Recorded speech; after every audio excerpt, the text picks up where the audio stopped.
มวยไทยคือชีวิต You may activate the service for a charge.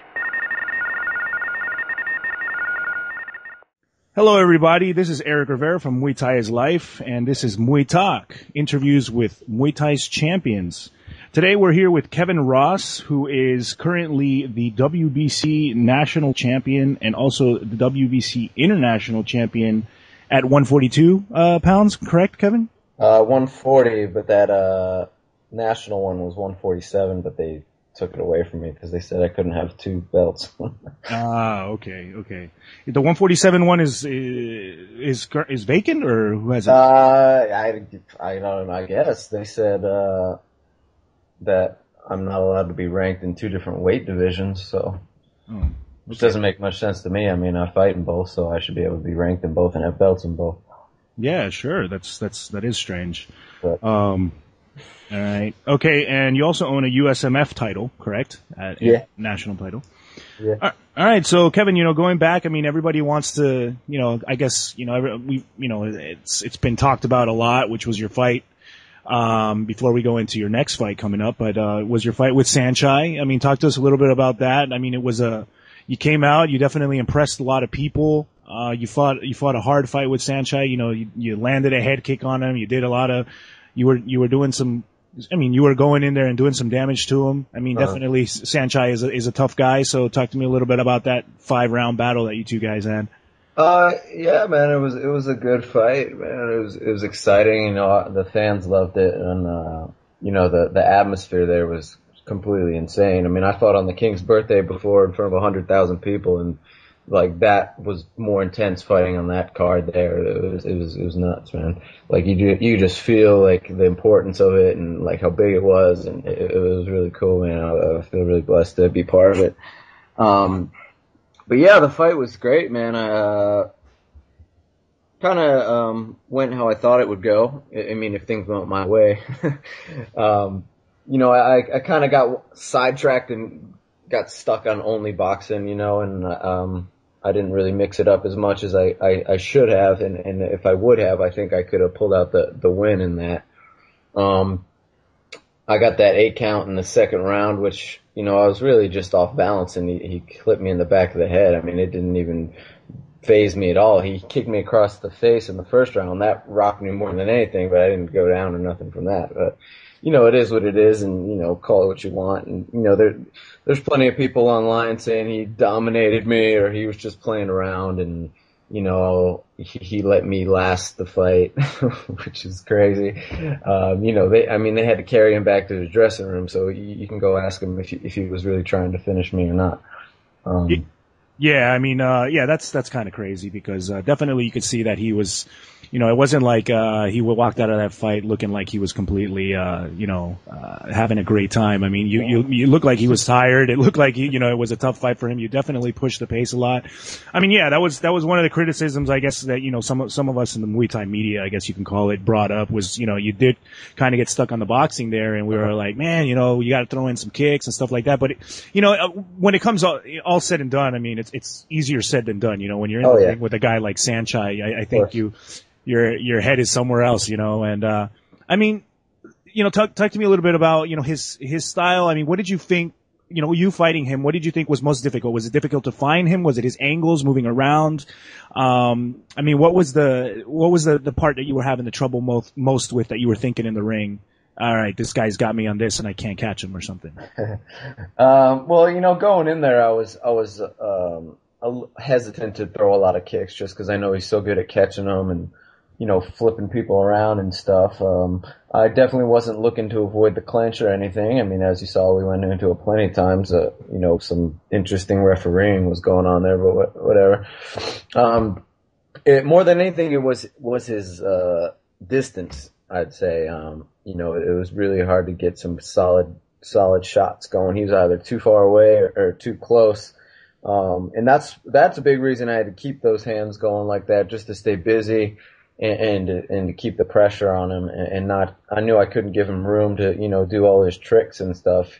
Most people that fight him, they either stand in front of him staring at him, watching the Saenchai show, or they're overly aggressive and they're just trying to kill him. and that just plays right into his hand too. He wants you to try to kill him. He'll slip a punch and body lock you and flip you on your head. So keeping that good distance was tough, but overall I'm really happy with it. No, yeah, I mean you did great, and going back to the whole clinch thing, I mean definitely. Honestly, on my side here at Muay Thai's Life, we don't know why Cecil Peoples was running that thing, doing that refereeing, because yeah, it was weird because, where you were doing, I mean, you would think, Saenchai was going to be definitely tough in the clinch, but you were holding your own being on the inside there. And I think that would have benefited you a lot more having been able to actually, be able to work a little bit more in the clinch. And that was weird, man, so. That's something else that you were doing well, and I guess it just kind of didn't work out for you in that regard. Yeah, it was one of those things where like we would be working and he would break us up, but then we would like just stall out and he wouldn't do anything. We're just staring at each other. I'm like, well, what are you doing? You know what I mean? It's like so if you think he's just gonna break it up quick, you don't want to work because you might as well just wait. But then he wouldn't, and he couldn't make up his mind whether he wanted to break it up or what. And I think that's one of the big things here in America. Refs have trouble with it is the clinch. When it's just punches and kicks. They've been around long enough and seen enough stand-up fighting to kind of get a feel for that. But in the clinch, it seems that's when the referees have the biggest trouble because they don't know what's going on. They don't know what's going on in there. Most of these referees, maybe they've done some kickboxing and stuff, but a number of them are Thai fighters. You know what I mean? And that's what we're doing. How can they judge what we're doing in there if they have no idea? Yeah, exactly. I mean, that's the big thing going on right now is some of these guys that are either judging the fight or reffing the fight don't have much experience in pure Thai boxing, such as, there's other guys that do, but, they're not the ones who are there, Yeah, but I mean, you even look at regular boxing, and I mean, look at some of those judges. Like they've been around forever, but they don't know anything about the sport really. They've just been around it. Somebody got them that job, and they get to judge people's careers. Just because they know somebody, and it's crazy to me that there's people judging fights that have no knowledge of what's really going on in there. I mean, I think it should be mandatory that you've had at least some training in the sport that you're judging, if not have been at least a fighter or trained in it. You know what I mean? Like, how can you judge someone's career and you don't know anything about it? That's like me going and judging watching a lawyer and judging what he's doing, you know what I mean? Like, I have no knowledge of what he's doing, so how can they judge me? Yeah, definitely. Yeah. I mean, that's, like I said, that's something that is currently, I think, one of the problems with Muay Thai in America. But I think, hopefully it can, as it continues to grow, you see more people come along and start, doing it correctly. And I think it's just because in a lot of ways the sport is in its infancy here. Yeah, of course. So that, that's one thing there. But, moving on, we want to talk also, I mean, you have a big fight coming up October 21st. The M1 Grand USA versus Thailand, I guess they're bringing it as now. Yeah. And, you're going to be fighting Sakkedao, who was the last, for people that are listening and don't know, Sakkedao Petchpayathai was the last man to defeat Saenchai. And, so how does that feel? I mean, how's your training going? How does that feel going into the ring with this guy, knowing that, well, I mean, I don't really agree with, the whole fighting math and just because this guy beat one guy, he can't beat him. But, but how does that, I guess, make you feel? How does that change the way you're training? Does it change it? Give me a little details on that, I guess. No, I mean, every fight, it's just another guy. I mean, it doesn't matter to me who they've beaten, who they've lost to, how many fights they've had. I'm gonna train my ass off as I always do and give it everything I have regardless of who's standing in front of me. I was there at his fight against Saenchai, and it's cool that he beat him and everything, but, he's fighting me, he's not fighting Saenchai, so, I mean, that doesn't really, come into factor in my brain when I'm going into this fight, like, oh, this guy beat Saenchai, it doesn't mean really anything to me. Okay. So, I mean, moving on to that then from there, I mean, what do you think in your opinion, I mean, what is what does Sakkedao bring to the table that's different than Saenchai, the difference in his style? I mean, he's a taller guy. Yeah. He likes, he does like the clinch, as well. He's a tough guy in the clinch. I mean, he fought Pet Bunju and beat him in the clinch. Pet Bunju is a maniac in the clinch too.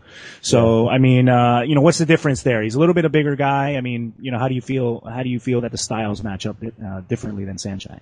Yeah, I mean, it's a completely different style. I mean, other than them both being southpaws, but, the height and the way he fights, he's not jumping around. We're moving around all over the place. He's very, straightforward or straight backwards. He'll kind of, if you want to pressure him, he'll kind of ease back. And then when, when he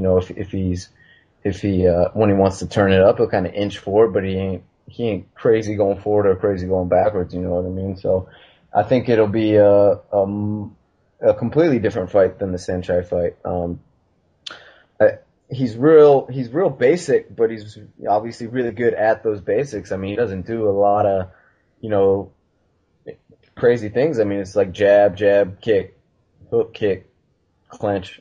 It's real basic stuff, but he's really good at it, and obviously his timing and everything is real sound. So, we'll just see how it goes. I think it'll be an exciting fight, as it always is. I plan on having an exciting fight every time I'm in there. So, and I always plan on winning. I think we match up better than the Saenchai fight, just stylistically. I think it'll be more of an actual fight than me, chasing someone around looking for positioning and things like that. It's gonna be a fight, Yeah, you brought up a good point there, because I was about to ask you that question. I think you match up. Talking about it, match up stylistically a lot better with Sakkedao than you did with Saenchai. I mean, Saenchai is just, as you said, he's a guy that moves around. He's just a genius at, getting positions and better positions than everybody. But Sakkedao will kind of stand there with you and he'll battle it out. So, I mean, this, definitely, a lot of times, one thing I wanted to say is, I don't know if you read the articles on Muay Thai's life and stuff, but, or listen to me talking. Like, sometimes I want to apologize that sometimes, I'm calling these fights and I'm saying, well, Kevin's going to have a tough time, it's because, you're fighting such tough dudes now, and it's hard for us that, we follow the sport, that I've been following the sport for years and, being involved in it. And it's like, all right, Kevin Ross against Sakkedao, Lumpini champion. All right, let's see how this is going to work out. And, I don't want to sit there and slam you and say, no, he can't do it. But at the same time, I want you to surprise me, so it's like, so I want to, not give that impression that I'm never on your side, bro. We definitely want to see you do really, really well. And it's just, you're taking such tough fights, bro. Yeah. Well, that's what I want people to say when I'm going up against somebody. I don't want to fight someone where they're like, oh, Kevin's going to kill this guy. I don't want to fight those people. I want to fight people that say, I have no business in the ring with this person whatsoever. And those are the only people I want to fight. They started saying that when I was going up against Coke, and then I beat him, and then you see all talk, well, Kevin just boxed him a lot, and then it was or he was sick, and then when I went up against Malapet, it was like, oh, he's gonna get killed, he's gonna get dominated, and then I beat him, and then it was like, oh, Malapet doesn't train, and then Saenchai, he's gonna get knocked out in a round, and then Saenchai was just playing with him for 5 rounds. So I'm used to people talking and saying what they're going to say, and then I enjoy it when people say that, because I like hearing people shut up. Yeah, I mean it's true, because you definitely, each time you come out, you just prove everybody wrong. You do really well. I mean, even in the fight, was it I forgot his name? Was it Sidichai or Sidisak? Sidisak, yeah. I mean, definitely another battle war, and you guys both cut each other up, and it was another war of a fight. And you definitely, you're taking difficult fighters, but you're taking them to their limit too. And I don't think anybody can say that, can say anything different about you going in there and you're giving it your best and anybody letting you win. I don't think Saenchai let you win. It was a difficult fight for him. And I think it's going to be a difficult fight for Sakkedao. I mean, I think the Muay Thai level is coming up in the States, and that's for sure. So last question here. I mean, maybe a small. Maybe you'll give me a small blurb on it, but Fabio Pinca, man, what's going on? Man, I mean, he's had that freaking title for 2 years, man, and never He's never defended it. He fights all the time. I mean, I can't understand why they have taken so long to like get around to this, giving somebody else a shot at that title, man. Like, I wanted to fight him. Mm-hmm.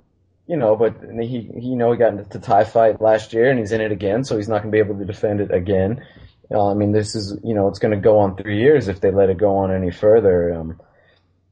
I've heard rumors that he can't make 140 no more, or I don't know what it is or why it is he hasn't, defended that title. But regardless of whether he has the belt or not, I'd still enjoy a fight with him, and hopefully one day we will fight. I mean, he's a great fighter. He's fought some really tough guys over the years, and he's doing his thing. But I think the WBC needs to start cracking down on especially the world champs. They run. I've seen them take national champs titles who haven't even gone a year without defending their belts. Like Sean Yarbrough, They took his belt and it hadn't even been a year yet, and yet the world champ has had it for 2 years. And I think we should start at the top and then work our way down from there. If you really want to start cracking down on people who haven't defended their titles. I mean, they told me they might take my belt, and that's why I had to defend it against DeLuca. I didn't want to defend it against them. But that's just the way it is. I mean, that's politics, man. Yeah. I mean, that's a little weird there too, because I do remember the Sean Yarbrough thing, and he has had it for quite a long time, and it's a fight, man. It's a fight a lot of people want to see, because I mean, you definitely you're one of the top guys that you're I think in the world at your weight, and Fabio Pinca is the top dog at that weight. So I don't, you should be you should be able to take that and fight that for that title, man. So we're definitely going to see what we can do, man, and on our end. But the last thing before we go, I mean, I just wanted to, this is something that, I guess it's a more of a personal thing for me, because I mean, it's funny to me because I remember back in the day, I mean, I've been in Muay Thai, fighting and training for a while now. And I remember back in the day, seeing you, coming up when you were first with Master Toddy and everything. And, the Muay Thai picture that is now like synonymous with Muay Thai is you, dude, and, it's all over the place. And, that, and, you're kind of the guy, at Muay Thai's life, we consider you pretty much the number one guy, because what we do is we look at, it's not about how many times you fight, but who you fought. Mm-hmm. And, for us, I mean, you're the number one guy right now in the U.S. because of the fact that you're just facing really, really tough guys, and it's consistent, and you're consistently just showcase that you're getting better and better, and you're just representing Muay Thai in America, or American Muay Thai, really well. I mean, how do you feel about that? I mean, going back to that whole picture thing, and now that, you're kind of synonymous with American Muay Thai and representing American Muay Thai, is that an added weight on your shoulders, or, you feel you like the fact that, you're kind of that representative for Muay Thai right now? You're one of the top dogs right now. There's you, Joe Schilling, there's a couple guys that are really, going out there and doing their thing and doing it well. But I mean, you're one of the first guys that kind of started it all. So how do you feel, about that? I feel really, privileged and blessed that people, like look at me like that. Like, I've never looked at myself that way. I've always just, tried to do my best, and and then this is where it ended up. And it's I look around, and when I have people coming up to me and taking photos with me and stuff, it kind of freaks me out. I mean, like, I'm like, who do you think I am? You know what I mean? Like, it's really weird to me, and it always has been. Ever since people first started recognizing me, or when I started getting recognition for it. I'm just out here trying to do my best, and I think it's great, that I'm helping this sport grow, because that's what I want to do. I want to help this sport grow more than anything, more than I want to, help my record or anything like that grow. Is I want the sport to get bigger, and hopefully one day, people can actually make a living doing this, and I feel blessed to have helped pave the way. But no, I don't really feel any added pressure. I mean, all it does is makes me want to perform better and be a better, role model, or, and it makes me want to take these tough fights. I mean, but it's not anything I didn't want to do before, I mean, it just continually motivates me to what I was already doing, I mean, from day one, I've always wanted to fight this way and fight the best I could fight. And, so nothing has changed in that sense, but it has definitely helped motivate me and kind of showed me, I'm on the right path and doing what I should be doing. So yeah, I feel really grateful to be here, man. All right. Well, Kevin, you definitely are on the right path, man. You're doing a great job representing the sport really well. And, we can't wait to see that fight on October 21st. Once again, M1 Club Nokia in Los Angeles. Yeah. And Kevin Ross will be representing against Sakkedao Petchpayathai, who's currently the Lumpini champion. Last man to beat Saenchai. And Kevin Ross will be stepping in there again with another tough opponent. But, we're going to, we want me to do your best, man, and surprise everybody. I will. And, thanks a lot for stopping by and talking with us here at Muay Thai is Life, man. We really appreciate it. Yeah, of course. Thank you.